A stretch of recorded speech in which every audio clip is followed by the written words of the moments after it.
పెద్దవాళ్ళు వాళ్ళలో వచ్చే సమస్యలు ఏంటి, వాళ్ళు ఫేస్ చేస్తున్న ప్రాబ్లమ్స్ ఏంటి, ఇవి నా పర్సనల్ ఎక్స్పీరియన్స్ నేను మీతో షేర్ చేద్దాం అనుకుంటున్నాను.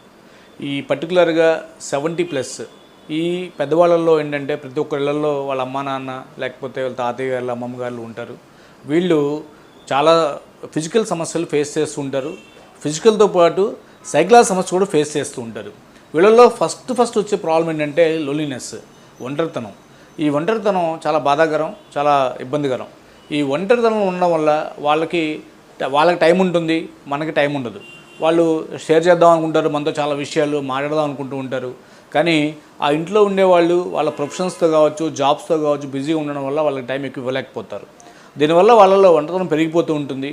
అలాగే వాళ్ళతో మాట్లాడేవాళ్ళు లేకపోవడం వల్ల వాళ్ళల్లో వాళ్ళే అన్నీ మనసులో పెట్టుకొని ఇబ్బంది పడుతూ ఉంటారు, బాధపడుతూ ఉంటారు.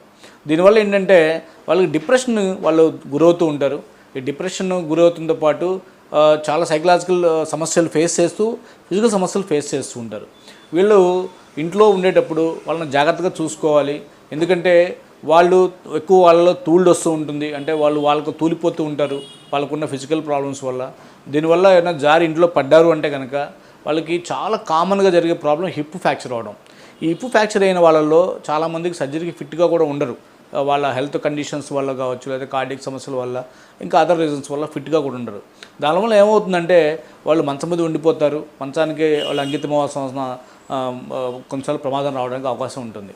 దీనివల్ల ఏమవుతుంది అంటే వాళ్ళని మనం ఇంట్లో ఉండేవాళ్ళు వాళ్ళ మీద ఫోకస్ చేయలేకపోవడము, వాళ్ళు ఈ హెల్త్ ఇబ్బంది పడడంతో ఫ్యామిలీ అంతా కూడా డిస్టర్బ్డ్గా ఉంటుంది.